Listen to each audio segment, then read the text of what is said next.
I should remake that.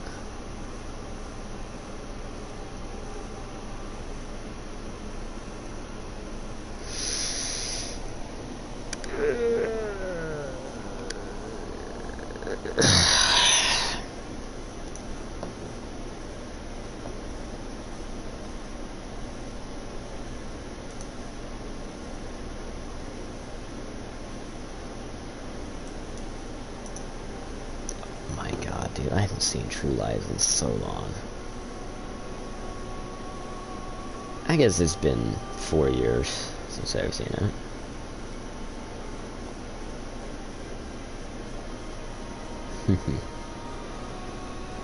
But anyway, so you guys have absolutely been destroying it on the views lately. Like, I have got 57 views on my Dragon Ball FighterZ videos, so thank you. I truly appreciate that my content is reaching more people every day. Although, you know, I have yet to see a number above 57, which would mean that, you know, more than just my subscribers have been watching it. But, you know. I'm sure it's more than just the people who are subscribed to me, because I know a couple. It's just they don't watch a whole lot of YouTube at all. And so last time we beat Orphan of Kos and Gehrman for a Friend. So Chalice Dungeons. Man, but this could get boring really fast for the viewers. Ah, screw it. We're doing it. Screw it. Alright, what are we up to? Oh, this is the one that got the trophy. Okay. Let's do the Loran Chalice, shall we? Old Flower Bud. Can we buy any of that? I don't think so, but we can check the inside shop just in case. Usually more materials are for sale here. Okay, yeah. I think it's... I'll do 5, just be safe. No, not this one. Damn it. Okay, it was 4. Close enough.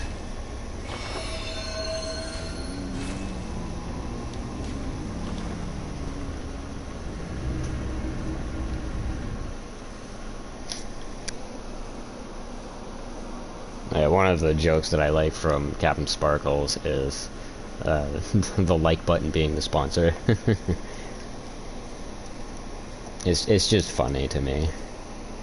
It's true, but funny. I'd like to think that the sponsor of today's video, the like button. I've just never heard anyone else do that, and it's just some of the Captain Sparkles charm that he has, because he's Captain Sparkles. I was just relaying the joke to you guys. I'm not gonna start saying that. Well, you're rude. And so is my frame rate for being so low.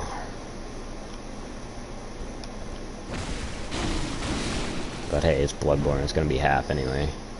Don't know why they decided 15 frames was good enough for console, but whatever.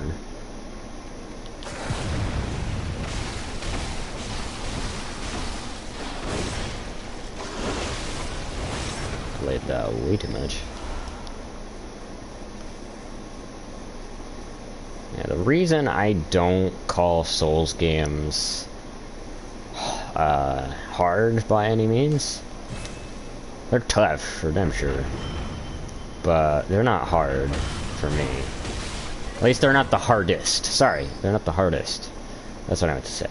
They're not the hardest games ever made. Like, far from it. Final Fantasy, like late game Final Fantasy, is way harder than anything the Souls games have thrown at me, besides bad level design. Like Dark Souls 1 level design, dear lord, what were you thinking? And everyone shits on Dark Souls 2. Oh, but it's easier to speedrun. Yeah, because it's that bad. Oh, it's the first one, give it some slack. Demon Souls is. apparently Demon Souls is absolute hell for people who try... Well, not absolute hell. I can say Bloodborne and Demon Souls... I just watched some guy's tier list, because he does no hit runs. But Demon Souls and Bloodborne were in the A tier, so that says something. About trying to get no hits in these games. These two, like Demon Souls and Bloodborne. Like, Demon Souls I get, like, wonky controls, because it's the first one. Dark Souls 1 is pretty much what defined the control scheme for most other Souls games, except for Bloodborne and Sekiro. Again, I wouldn't really call Sekiro a Souls game because I just learned that you can't level up in Sekiro, so yeah, not a Souls game. Unless that was just part of that guy's challenge run. Which I don't think so. But yeah, if it is true or you can't level up in, you know, you can't do the one thing that is mainly a Souls factor, one of the main Soul factors, sorry, is level up at a point of rest, then, well, it's not really a Souls-like if it's missing one of the big three rules. Must be an action adventure. No, I'm just kidding. Must have the you died death screen. You must be able to level up in it. Oh, this just lays back here. Okay.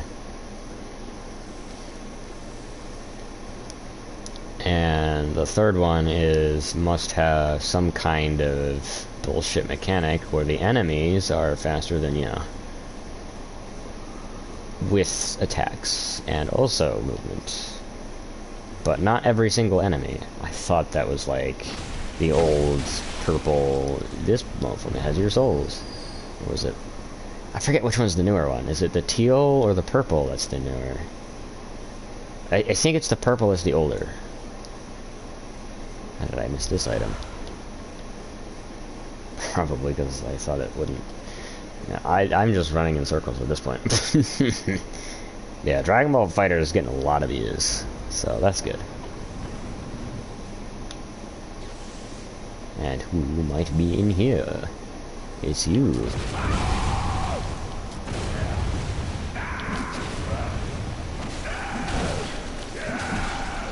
Shit.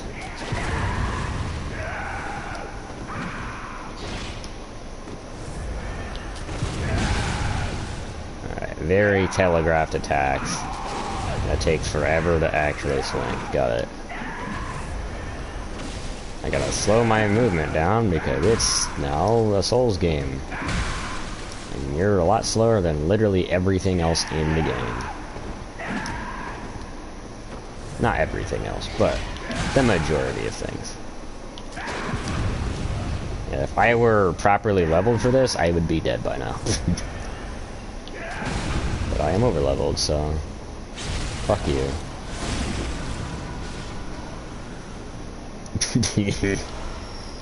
Bolt gem, cool. It's the only nice thing you've done to me. You dropped me a bolt gem. I mean, it's only tier 5, but still. It's something. Instead of just more blood vials. But hey, I mean, that would have at least been a refund. Alright, since you guys saw my parry timings were absolute garbage, you can already tell how this is probably going to turn out. I'm going to have to warm up again. So it's just playing fighters.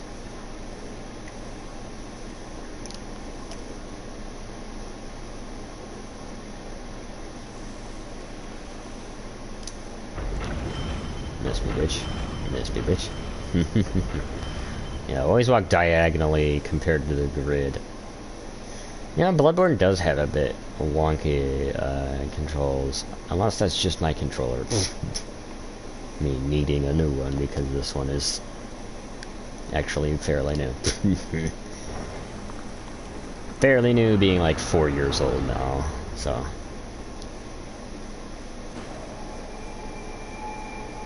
At least it's not the 8-year-old one.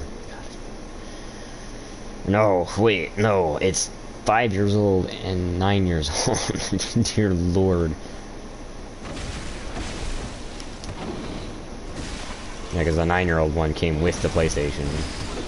Actually, this one's the 9-year-old one. teal one just doesn't work as well as this one does.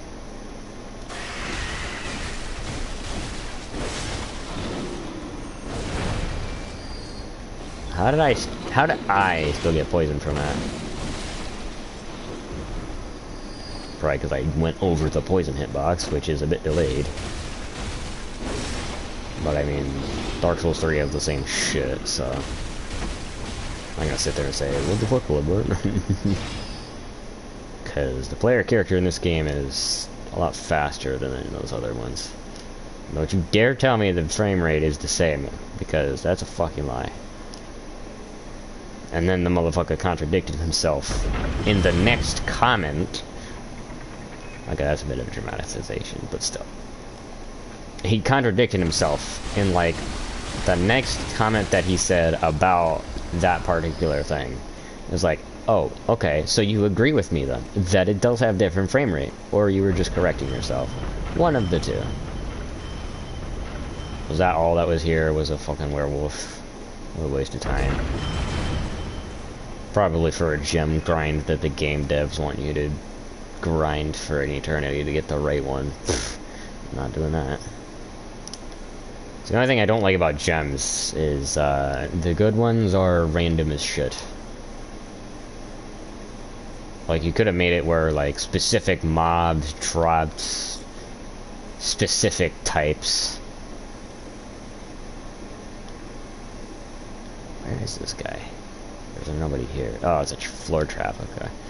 It seems to be the same layout as NZZN, except for the treasure room. It's got the same layout, like level layout. Not enemy layout, of course. Apparently not item placement. But this main room here is definitely...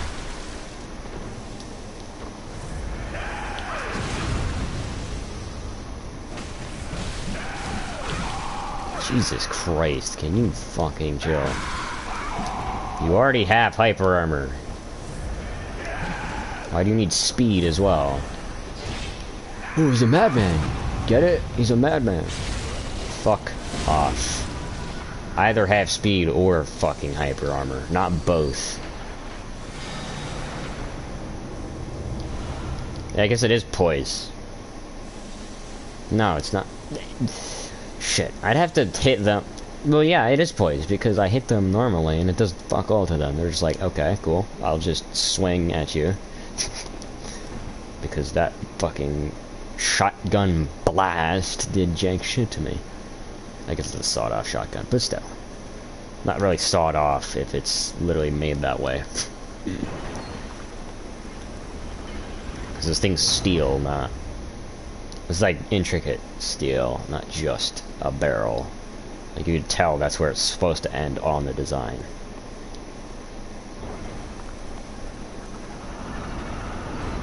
They probably could have made a shotgun, though.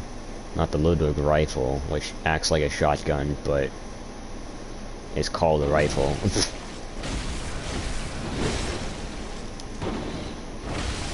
Yeah, the only thing not the same about this one is treasure rooms. And some of the items. To actually not be above my head, but it was above my head. The reason I like these two games, like Demon's Souls and Bloodborne the most... I mean, I probably love Sekiro, but, we'll get there when I buy it. Which probably won't be anytime soon. I'm planning on Kingdom Hearts and Super Smash Bros. Being my next two games.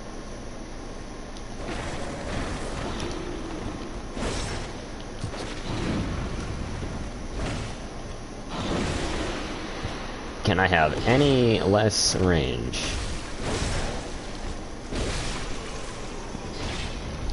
What I like about Bloodborne is, you know, you can just L2 and interrupt something from doing something that would otherwise be absolute fucking shit.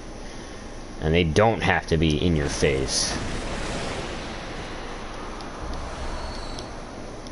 I guess I like Demon's Souls because it either just holds a special place in my heart, or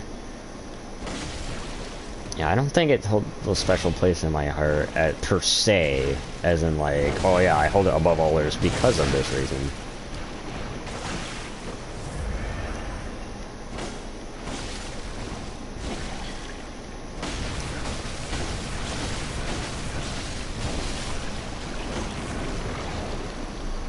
I swear, most people who make like any kind of content, and so far this is just based on Dragon Ball and the From Software writer of Bloodborne, Dark Souls, maybe Demon Souls. I don't know if Miyazaki wrote Demon Souls or not. I'd have to play the game again and look at the credits.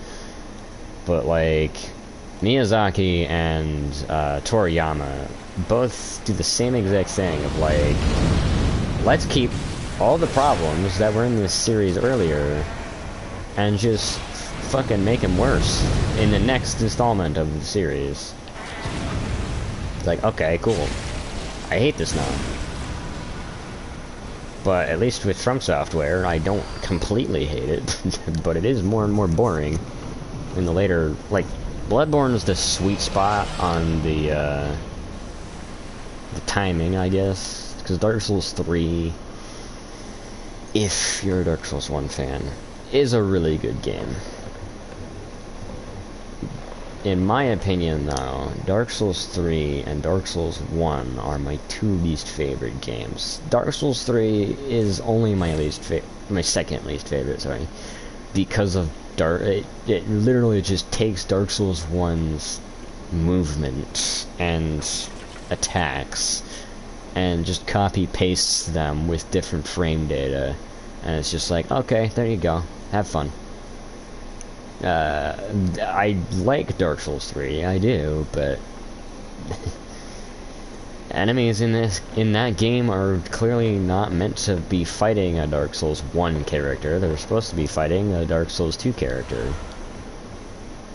Minus the adaptability stat, if it were just like the same frame data as, well, I guess max adaptability frame data. Because, like, most of the shit you fight in Dark Souls 3 would be better with Dark Souls 2 max adaptability frame data than Dark Souls 1 frame data. And Dark Souls 1 is just boring for me. And my brain keeps making the argument, oh, it's the first game. But it's not, though. It's really not. And also, that guy's tier list was based on how hard the game was. I thought you were like a dude, but no, you're a spider. By dude, I mean a beast. I can hear your little pitter-patter.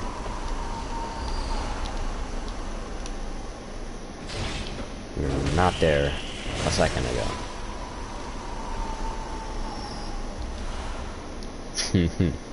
At least Bloodborne has chalice dungeons that make it a bit more entertaining than Dark Souls 3. Like, I feel like if Dark Souls 3 took a bit of Bloodborne's random dungeon generator and threw it in Dark Souls 3, that would have been a lot better as like an endgame thing to go through than what we got, which was just DLC.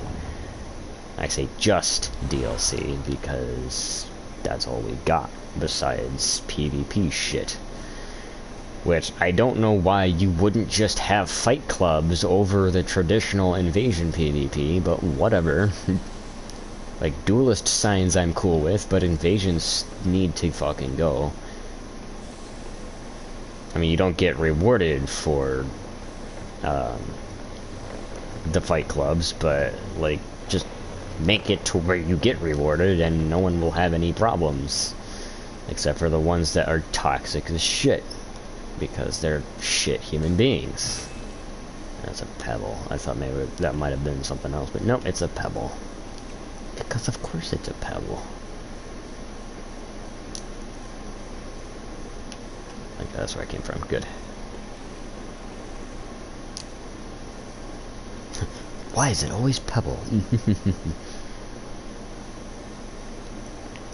Elden Ring is good, but it is boring as shit the 7th playthrough in a row. The reason why I was even encouraged to get that far is because I wanted to see just how much it would actually be It's rewarding, but it wasn't.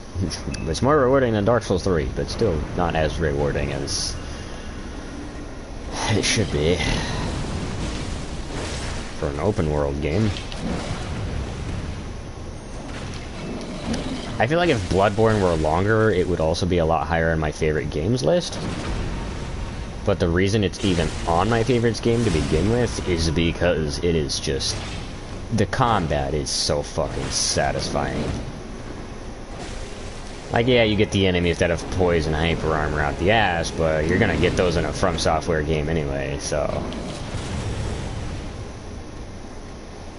I mean, I don't like total pushovers either, but like, hyper armor on specific frames of an attack would be far better than hyper armor during the entire attack.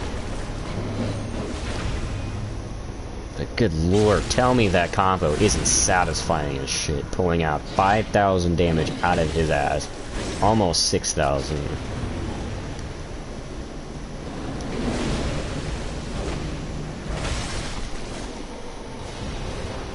Like, my fucking gods. I made a comment saying, like, Bloodborne has the most satisfying combat in a From Software game that I have ever witnessed. And I stand true to that until I play Sekiro, and then we'll be the judge of that, but... the reason why... so it's not parrying, per se, it's just perfect guarding, which... Neo 2 has that, but hopefully the frame data on perfect guarding in Sekiro is a lot better than it is in Neo 2. Let me tell you, Neo 2 is an absolute fucking shit show when you try to perfect guard everything.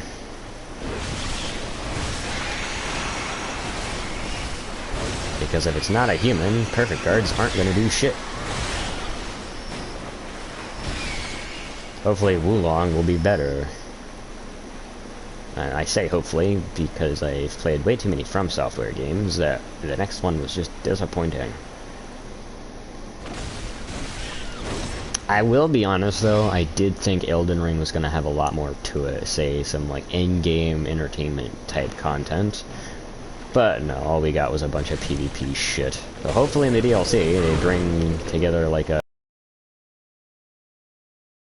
I guess, like, give me something. Like, fighting games have something to them, and they barely have a fucking story, some of them.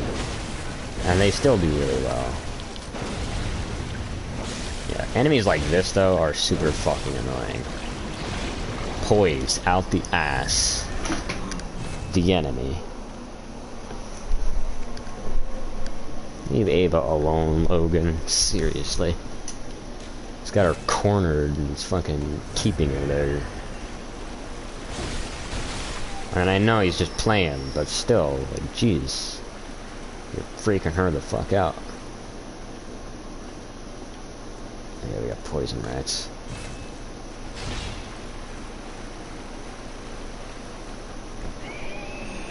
And a hunter.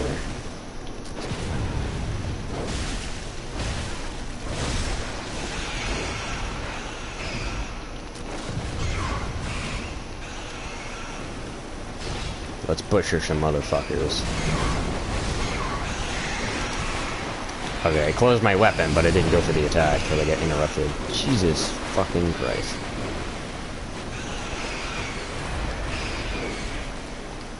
Stop doing that. Stop interrupting me before I can get the attack off. Rat bastards.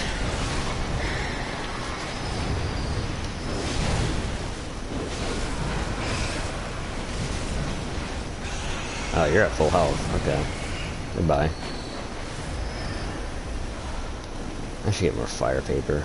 They actually have jiggle physics on the little pus balls. Never noticed that. It's actually pretty cool. But an attention to detail that should have been thrown into the game. Or the effort that was put into that should have been thrown into the game. Sorry.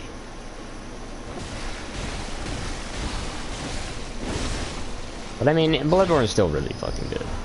You have to admit. If you've ever played it, that is. If you've never played it, then you can sit there and shit on it as much as you want. until you play the fucking game, and then if you're still shit-talking it, then you're in denial, because it's actually better than Dark Souls 3 in combat. Maybe not in level design, but in combat. Although level design is still pretty damn fucking good in this game. Dark Souls 3 level design in the starter areas are a bit questionable.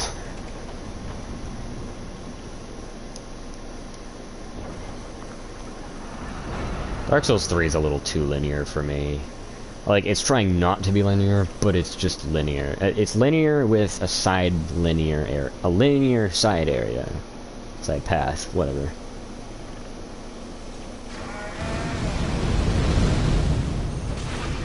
And that's where you fucked up.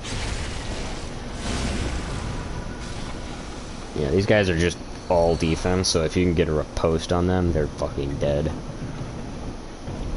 Which I guess I should just... So we can find the beast claw. I'm just covered head to toe in blood. Another thing I like about Bloodborne, the blood is actually fucking red instead of brown. Like, I get brown as dried blood, but it shouldn't dry damn near instantly. Shit. Like, unless you're in the Ringed City area fighting Gale or some shit. Where it's just nothing but sand, winds, gales, and shit. The other kind of Gale, not Slave Knight Gale. Although if somebody made a mod where wind is replaced by Slave Knight Gale, that would be fucking hilarious. Also a nightmare. The wind blows. Gale spawns at your location. 10 of them.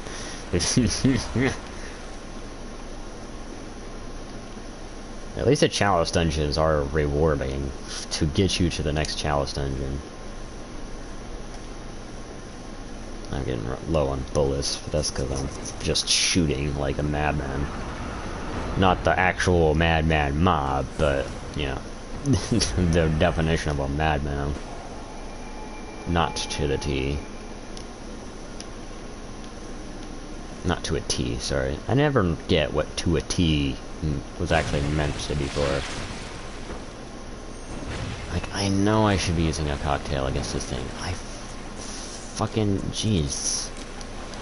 Why don't you ever quick slot this shit?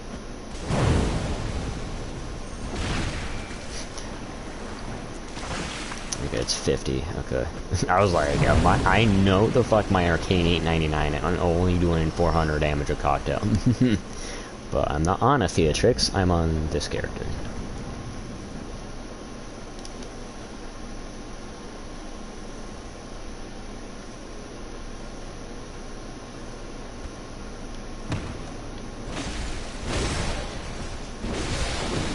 I'm sorry, was this a little ambush? Like, when it interrupts me, it should at least keep the weapon version that I had before the interruption of the transform attack. Not the one I get that should have been when it landed. Like, you should read it as transformed after the weapon has finished the transform animation. Now the question is that continuous or is that just one bullet? I like how I tried to jump as if this were Elden Ring.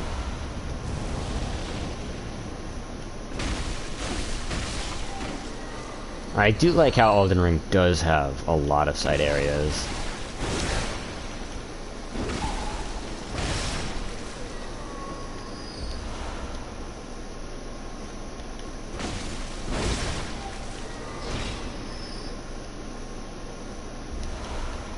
But the level design of the world is scenic, but a lot of places you miss. I'll just say that much.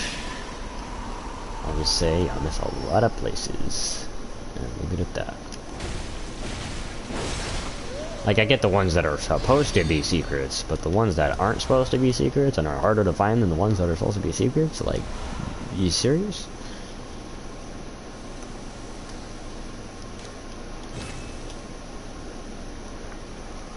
Oh, it's one of those fucking things. Okay. Good on ya. I was about to be like, yeah, good luck with that, and then you actually did the thing.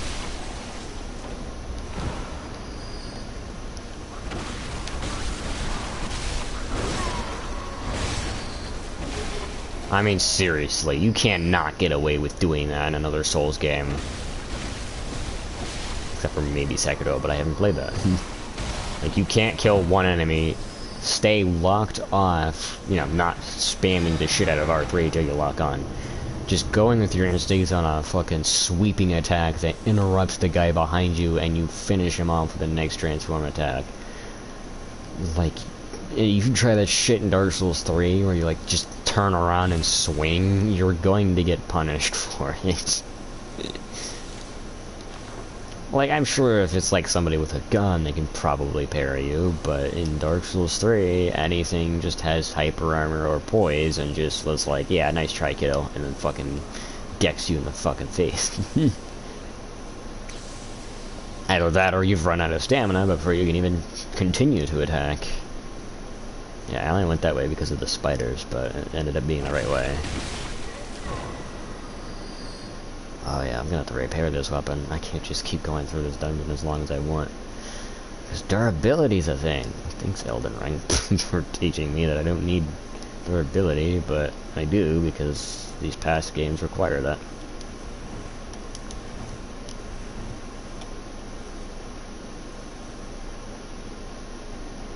Which is fine.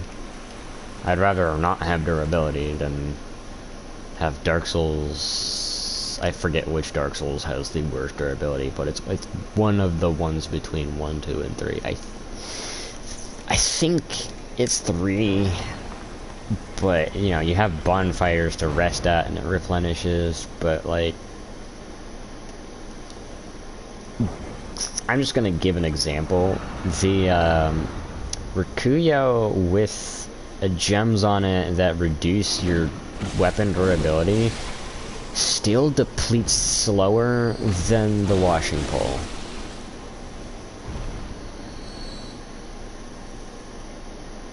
And if there are any gems in Dark Souls 3 that lowers your durability, or at least increases the rate at which it lowers. Also, transform attacks recover more rally, for those who didn't know. I'm sure you do. Jesus fuck. I like how I held it, my L1 button as if that was gonna fucking do something.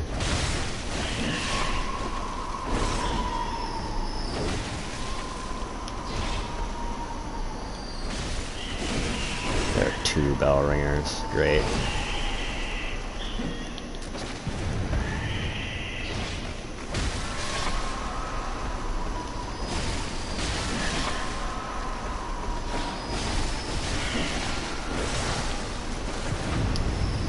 Oh, that's so satisfying. Can't do that shit in any other games. Except for maybe Sekiro. I'm just gonna make that joke till I play the fucking game. Shit. Die. And call your ass-whooping platoon squad. But I'll still have you dead. I mean, come on, dude, that fucking movement. I was able to move and re-angle my character in a way without moving the joystick. Okay, I did move the joystick, but that's not what I mean by that. I just mean, like, I didn't have to sit there, stop attacking, move, and then continue attacking, you know? I just pressed L1, angled my character to move backward, you know, like backing up a car, and then angled them to move forward while pressing L1 again to close the distance on the bell ringer and wipe her the fuck out. Tell me, is there another Souls game that you can do that shit in? Because if I recall correctly, there is not. Except for maybe Sekiro. Yeah, I'm literally gonna keep eating myself. like that until I play fucking Sekiro. 'Cause I've heard it's really good, and if it's better than fucking Neo, then fine, I'll play it. 'Cause Neo 1 was an absolute shit show. In Dream of the Strong. Neo 1 is fine. Yeah, I do like spirit weapons, but just trying to get through the New Game Plus cycle. How much out of that is that? Well, not funny, out of 200, okay. Oh, Bloodstar Beast! Hey, it's you! Starting off one of those, are we? In this tiny ass arena. I mean, you do you, man. Move, motherfucker!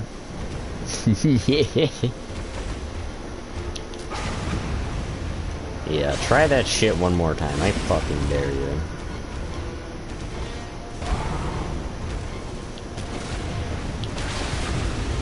That worked? I was expecting to get hard punished.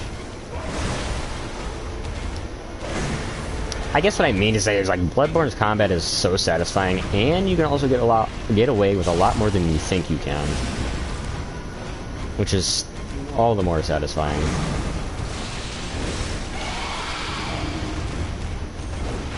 Nice backup. Don't want to get hit by that.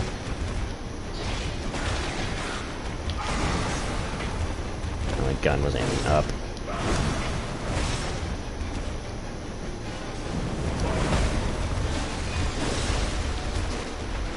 This is also one of my favorite fights, even though I am parry spamming, but you know, just ignore that. Just weaving through his attacks and being able to attack at the same time is so fucking satisfying.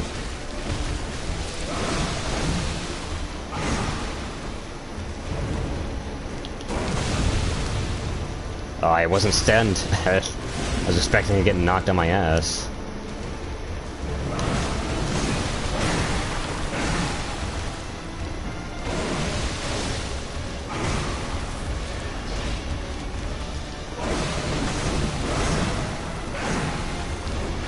Ah, so close.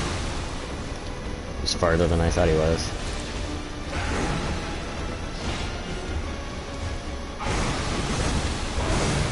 Shit. He's like, nah, you're not taking me out that way. You're not taking me out that way. Motherfucker tried to go for the... I thought I had antidotes on me. I didn't. Damn it. Alright, first off, Hunter's Dream. Secondly, bathroom. Third of all, repair weapon. Remind me. Although I doubt anyone's watching right now, so I'll have to remind myself.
And I'm back. It's like I'm gonna have a bathroom break per stream now. Alright, we're here to repair, I know that much. Alright, you know what I'm gonna do? I'm gonna lower my backlight. If that doesn't have the same effect, then I'm gonna lower my light and see if that'll help. Because I've noticed, every time I go to use the bathroom, which is in pure darkness, by the way, it takes a very long time for my eyes to adjust to the darkness. Not to mention, when I'm coming out of the darkness, I see frame rate a lot better. Although this TV still is only capped at 60, I think? Maybe 45? I don't know.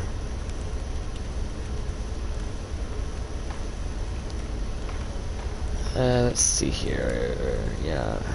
Lighting, and then standing one. There we go. I'm gonna turn that all the way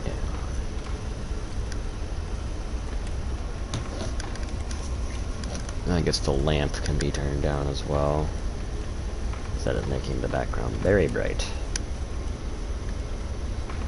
And yes, I wash my hands as always. I don't know why I had to clarify that, but whatever.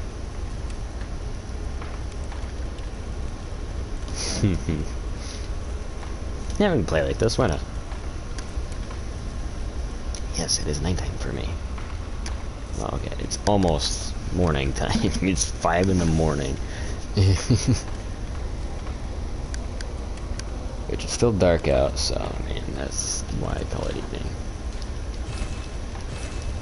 It's been a while since I've played in the darkness. It hasn't been a while since I've played at night, though.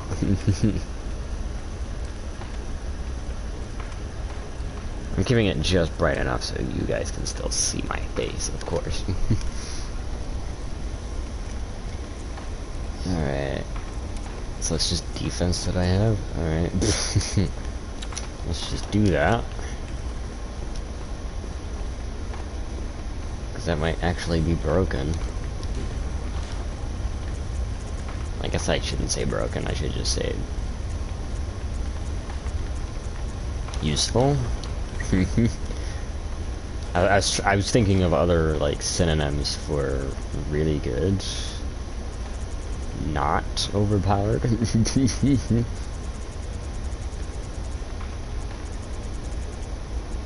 mean, yeah, that's almost every weapon in the game, I think. The DLC ones you'll have to buy at the Oh yeah, the thing that really sucks though is having to buy Rikuyo every playthrough, or not buy Rikuyo, but get it every playthrough if you want the base stats. I should try the bow blade, you know? I already have it on me though. I don't want to buy another one, just in case. I do, okay. Because the bow blade was another weapon I used to use a lot, that I've stopped using. If my memory serves me correctly, it was lots of fun. Which insight do I have? 7. Okay, I'll use Blood Echoes then. I could buy 133. Yeah, I wish you could press L1 and R1 to change. So 4. There we go. Don't want to spend all my Blood Echoes on unnecessarily transferred stuff.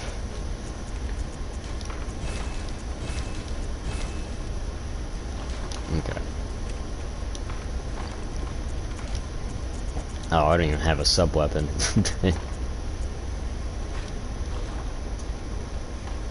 I think I'll have this scythe in the other category. Not a category. As backup, sorry.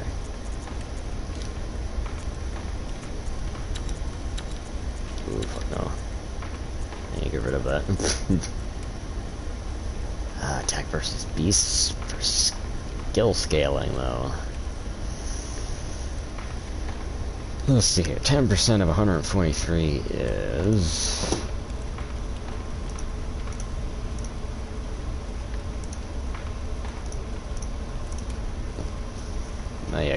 Yep, 14.3.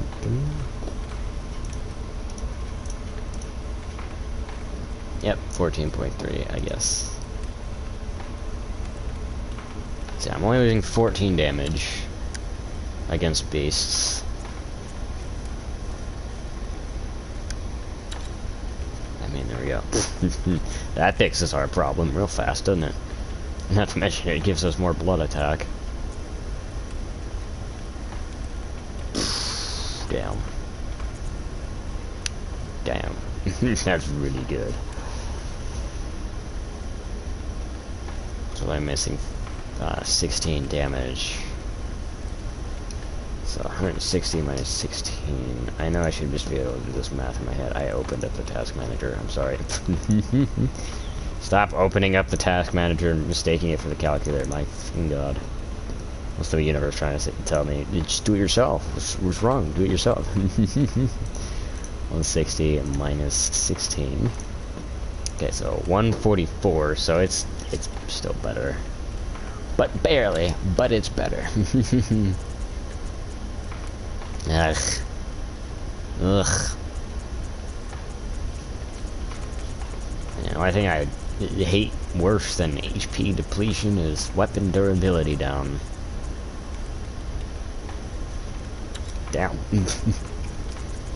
That's probably the best I'm gonna get in a while. For a while, sorry.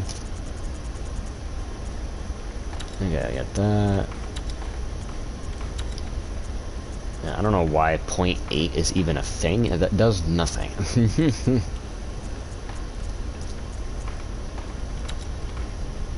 Damn, I got 166 on the first gem.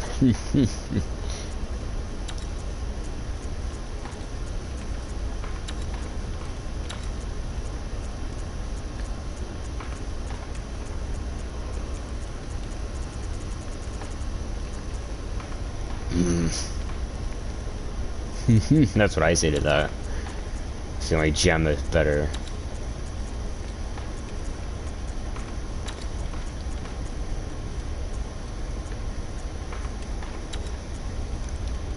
It's like 2.7% and it's not even boosting physical attack by 10%. Okay, goodbye. Bye, have a bad time. Because I don't want you to have a nice time. So shut. I should just equip every good gem I ever have on every weapon I own. And then just sell everything else.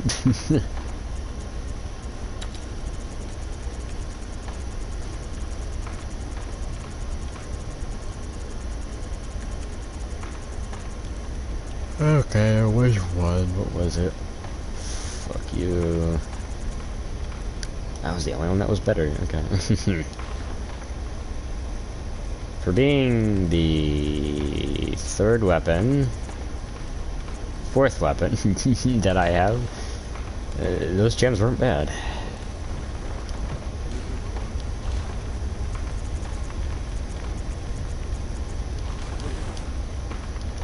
I don't like how expensive pungent blood cocktails are for the ability to buy them in the other shop for a lot cheaper. Unless you can't buy them in the other shop, in which case then whatever, their use isn't not nearly as cool as I thought it was when I first played this game. Yeah, I thought it would cover them in blood and then you'd be able to fucking hit them and get health back, but that was already mechanic, so I don't see why that would work anyway. You get more health back, maybe. That would be really helpful against bosses.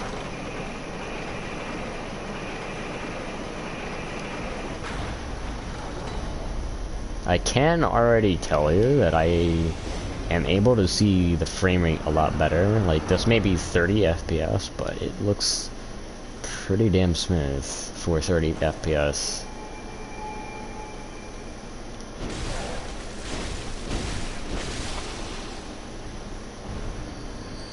That's a heavy. Oh, the double. Ah, hello, Alex. Shit. I would like to pick Alex up and show the cameras, but we have a summoner among us. Oh, ha, I said among us. Hi, shitsting.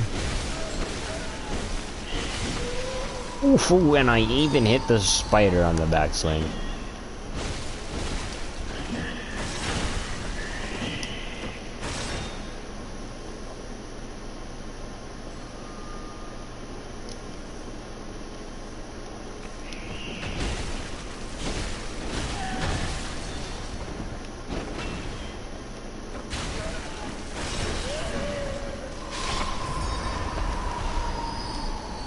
Alright, still have to get used to this thing.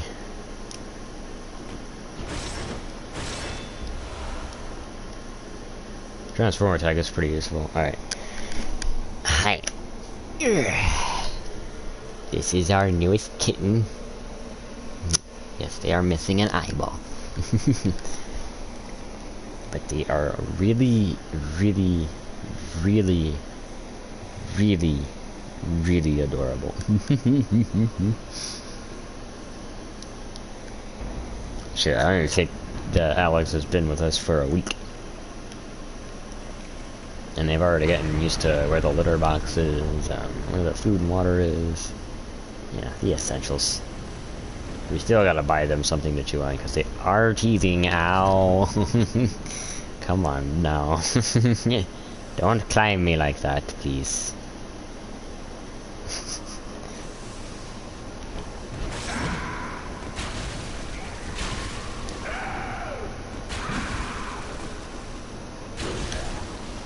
Yeah, if you do that behind them, it counts as a backstab. So you can just get a riposte on them.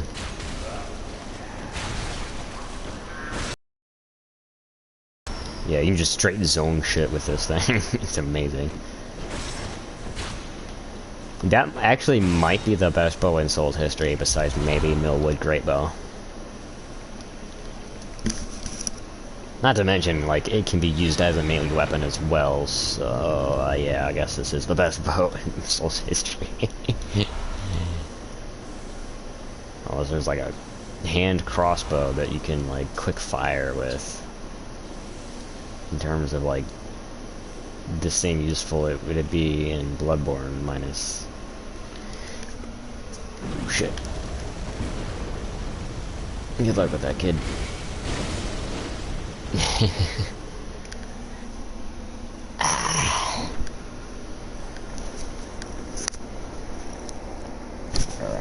Yeah, they're teething. Yes, as we can see. Ow. Yep. Ah. It only really hurts whenever they, like, chomp. They really just want the nail, though. I missed. They're purring like all the time. They're so cute. They're also the only like actual orange kitty we have. Daisy is orange, but it's only like a tint of her fur that be orange.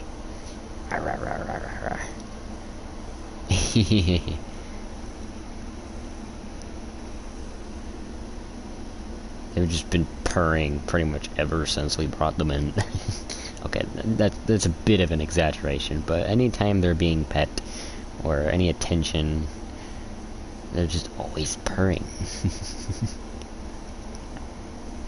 Yeah, they're not interested in biting my finger. They want to bite my fingernail, though.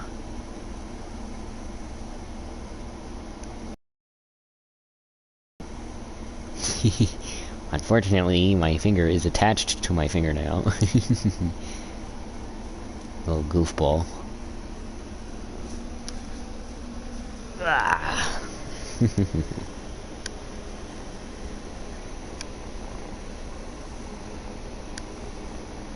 There you go. Ah. I will pet you with the same hand you are biting.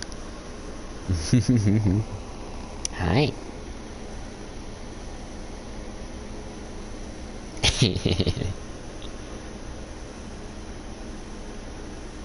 Ah. There you go. Biting my nails. There you go. Now, thankfully, my nails are long enough to where they don't have to worry about biting my finger. Unless it's on like a short nail like my index finger. No, not the controller. Don't chew on the Joy-Cons. Okay, now you're just getting on my table. They also don't mind being picked up, which is kind of rare for cats. At least the cats that we own. It's like one other cat that likes being picked up. That's Daisy. Whom is the other orange tinted cat. God damn it, you bit my controller, you got slime on it. Thankfully it was just the camera. Ah! Please don't do that. They tried climbing my knee again.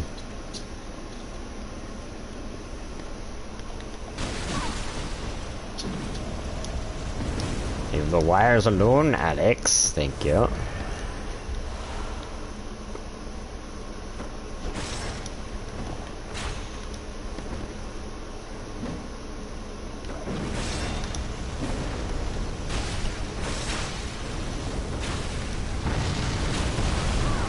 That's fucking new. Holy shit, the range on that thing. What the fuck? They nuked the place. Good God. I gotta take care of that guy too. Yeah, when combined with a monocular, you can actually aim with this thing. Without needing to lock on. I also keep forgetting this is an Elden Ring. You can't just lock on from afar. Man, I don't even see where the arrow is going.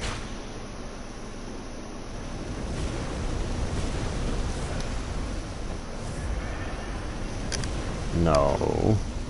Leave the wire alone. Oh, the little meow is like, no.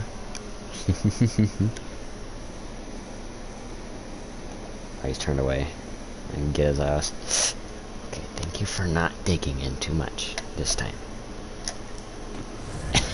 Press the triangle button. Yes, just chill.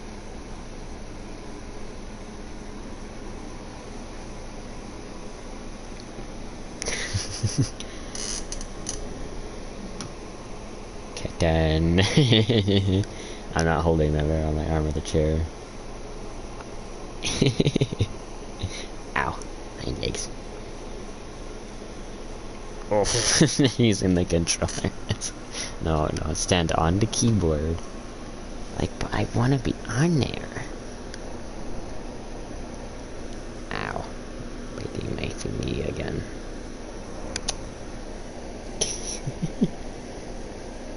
I'll gladly sacrifice my finger so that I can continue playing the game. Which will, you know, keep me from playing the game.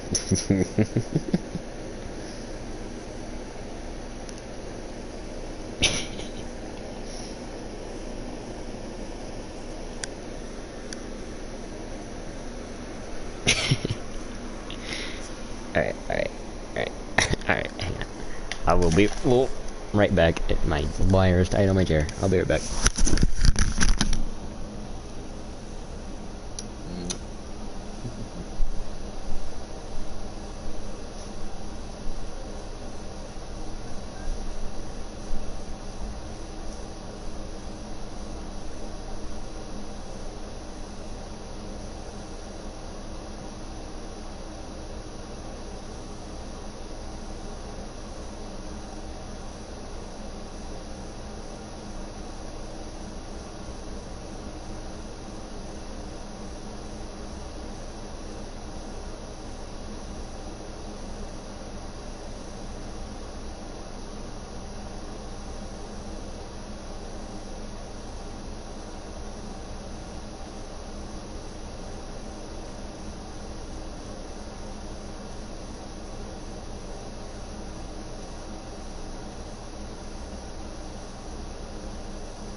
Okay, I'm back. I took them to the food bowl and they just immediately started chowing down.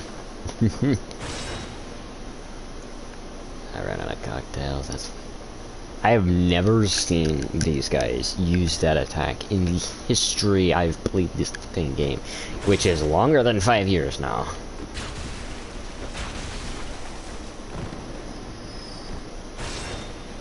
Also, the angle at which this thing could fire at might also make it the best bow in Soul's history. You can fire directly down, instead of only at an angle down.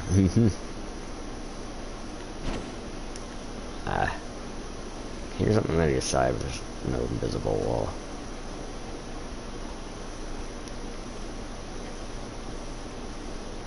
I will go down there eventually.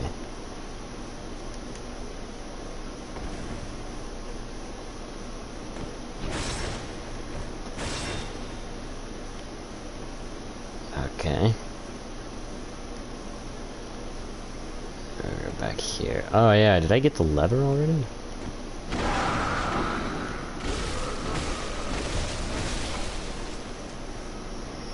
Alright, let's go down here, I guess. I wonder... Okay, no. I was just wondering if you get health back from hitting that range, but no.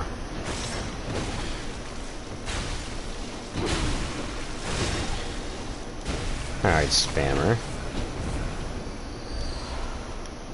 Mr. Oh, I'm just gonna jab you twice in a row. Because that's the only move that can actually consistently land on you, because it's actually kind of bullshit.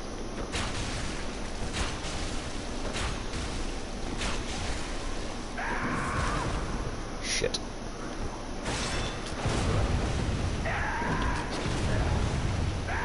Okay, this one kind of gets staggered, so at least the body ones are at least just hyper armor. Fuck off. The good news about Bloodborne, though, is you can counter hyper armor enemies better because you have a fucking gun. And you can parry their asses no matter how far away you are from them.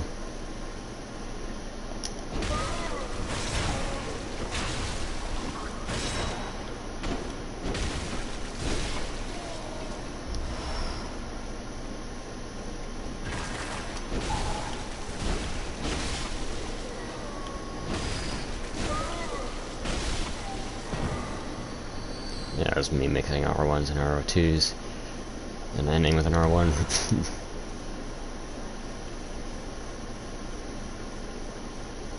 Yeah, definitely lowering your screen bright, or backlight, which I guess for some screens is brightness. You can actually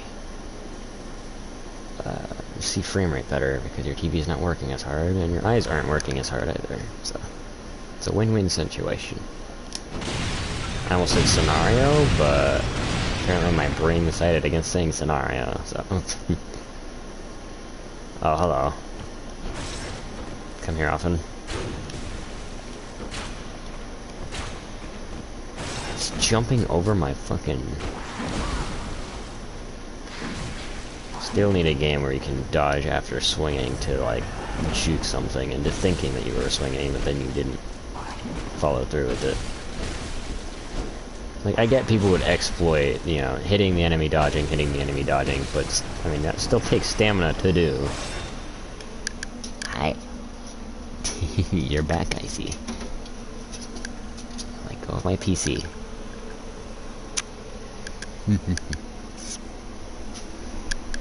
Alright, let me bring it over to my shoes. I would rather you shoot them.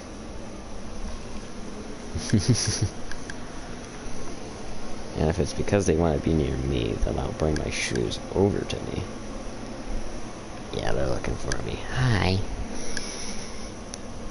Alright, let me bring this pair over here. So that you're not chewing on my wires. I brought a sock with me. Alright, let me undo the double knot because apparently I'm just able to slide out of these. Let Get it?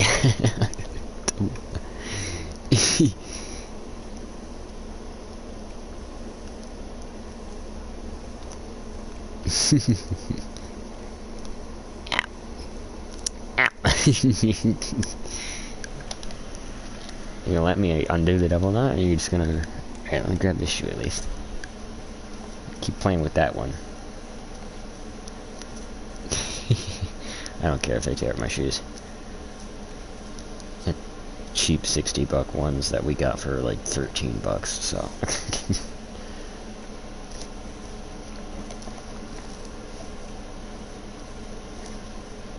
I mean, not to mention, like, a kitten's not gonna do as much as a fucking dog, so...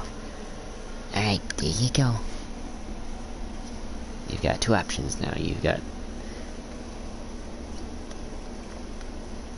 those tassels, and then you've got the loop on the other one. Not tassels, but you know what I mean.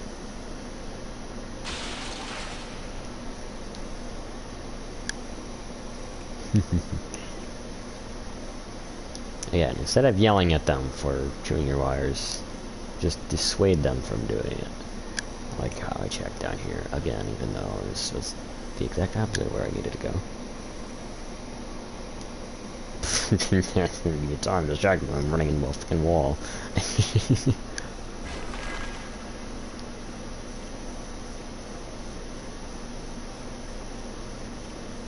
I can hear an old hunter bell ringing. They probably won't need it. They usually don't need it, is what I should say.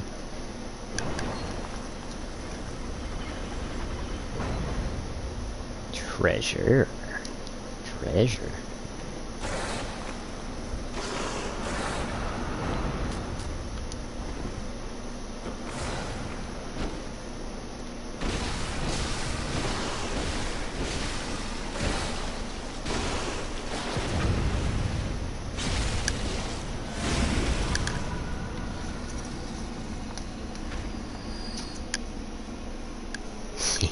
Hey, there you go.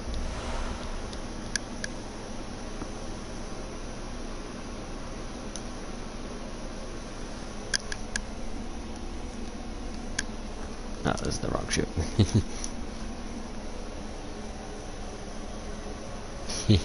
There you go.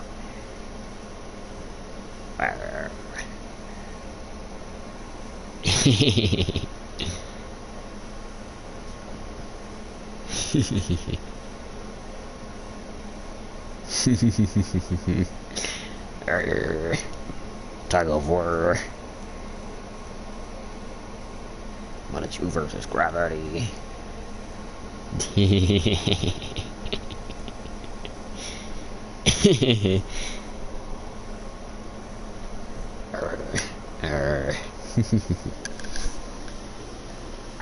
Oh, hello.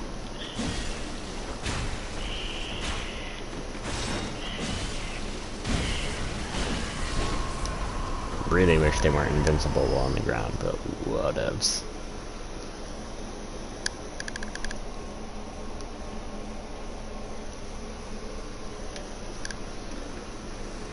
Is that a silver beast that I hear?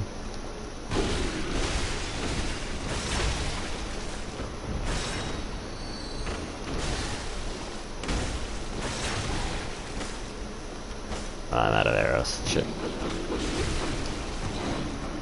Quicksilver, rather. Kinda wish they emphasized more on the I'm out of ammo transformed attacks, but whatever.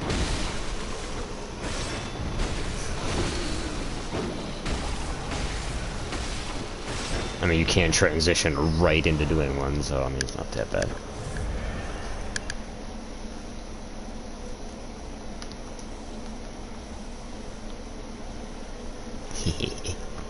I honestly don't care which one you prefer, as long as you play with those instead of my wires. We're good.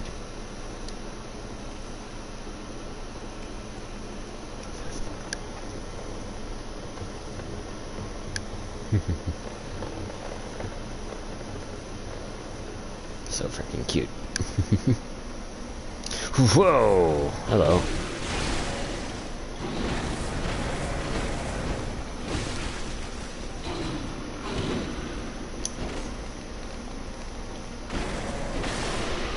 least take me out to dinner for stabbing me through the fucking chest.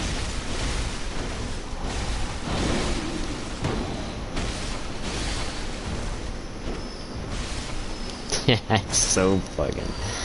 that's actually broken because there's no transform attack when you're out of ammo. So it just does that during your combo. At least falling down led me to treasure.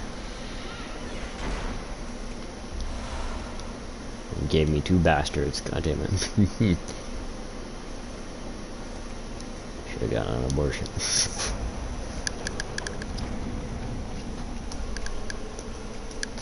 That's a friendly sight and a friendly sound.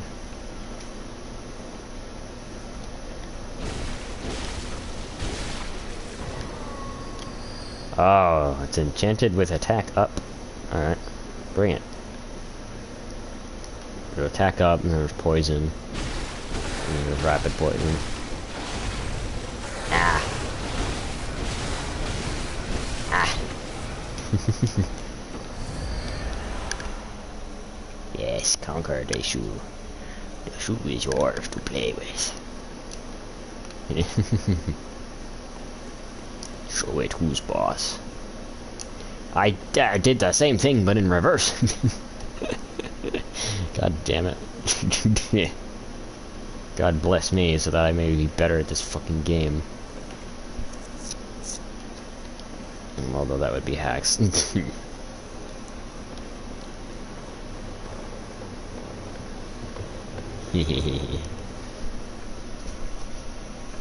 play with it. Play with the shoe. Combo that loops perfectly. Not much, I'll tell you that much.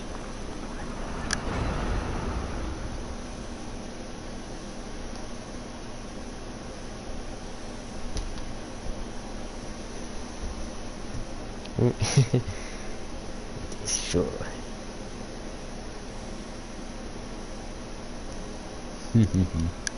I think it's cute how they want to spend time around me.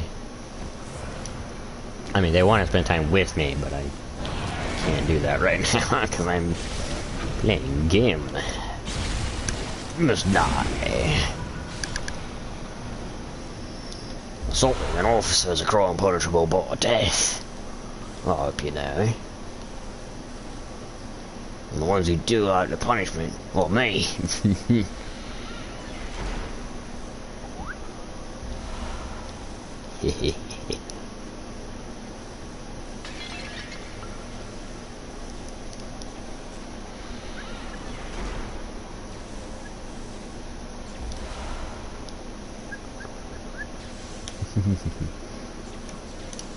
Oh yeah, one of the songs that popped into my head when I was on my way over here was, these are my favorite things. Specifically the version from, or sorry, these are a few of my favorite things. Specifically the version from The Sound of Music, the movie.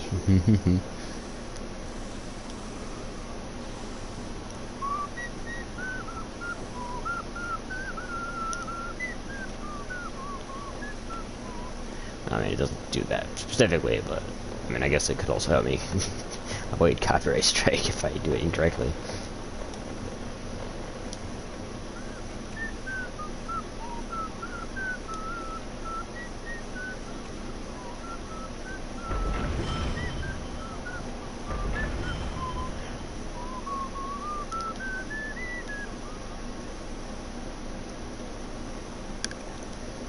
I do kind of forget it because it's so long. I mean, I guess I could just loop it. Yeah, I thought it was somewhere down there. At least that's where I got. Or no, this is. I hate saying the same things and then it's like no, but it's actually a different place. Thank you, camera. That's the one thing I hate about these Souls games is they always have a snapping camera instead of a smooth transition camera.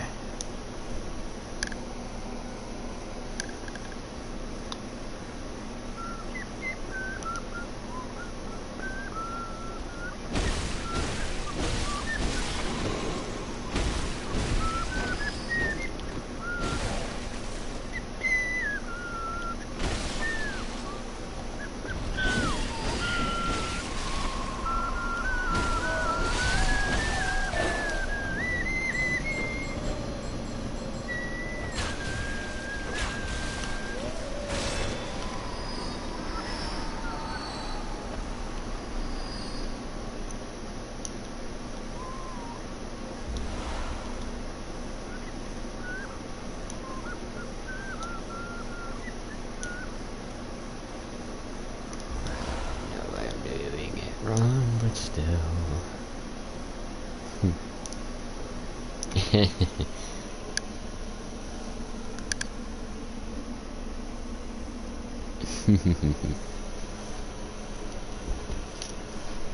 Play with it.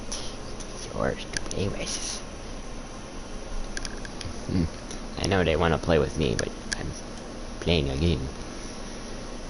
I wish I could teach a cat how to play Bloodborne, but they would probably die a lot. If I'm being honest.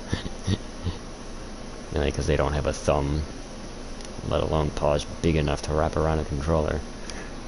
But a lion could. Don't teach a lion how to play a game. I swear, if somebody actually does that, they might regret doing it. And by that I mean, like, you know, the journey on getting it over to that. I do not condone the training of any animals to do things they don't want to do.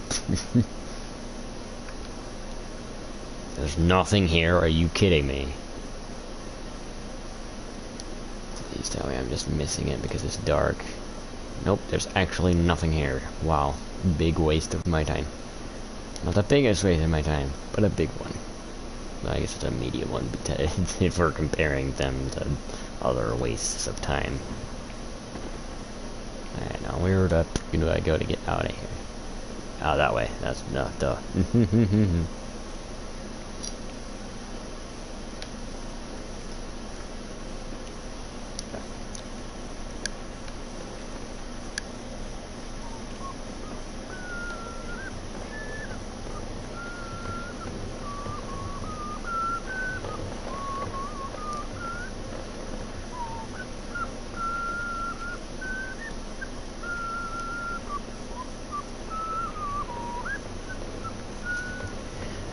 I just realized I'm going the wrong way.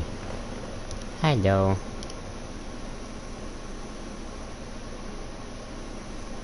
There you go. Hi. Your feet are cold.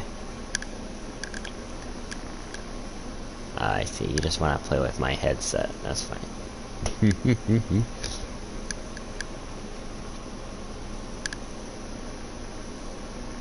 Got bored of that real fast, didn't you?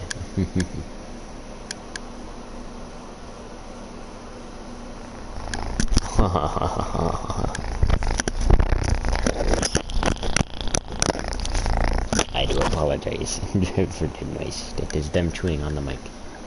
Ah. Which the mic is a sturdy one, so I allow it. It's a solid thing of plastic with holes in it. No, lay off the keyboard.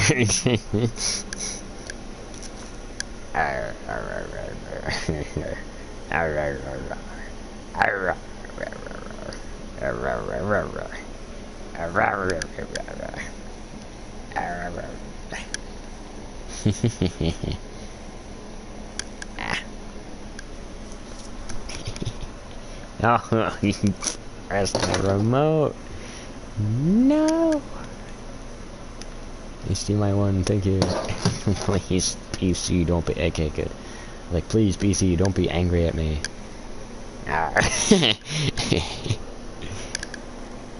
That's you. That's you, see? Ah. Oh, he's so cute.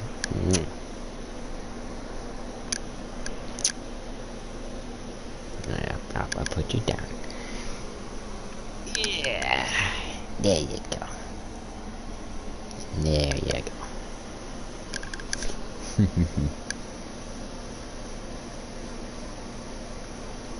Ah, that's my foot. Alright, you wanna go? Yeah, you wanna tussle with the foot? Yeah.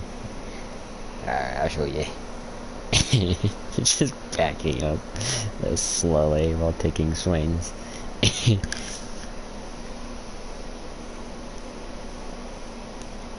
All I was doing was approaching them. Pets. Ah. Careful now. Ah.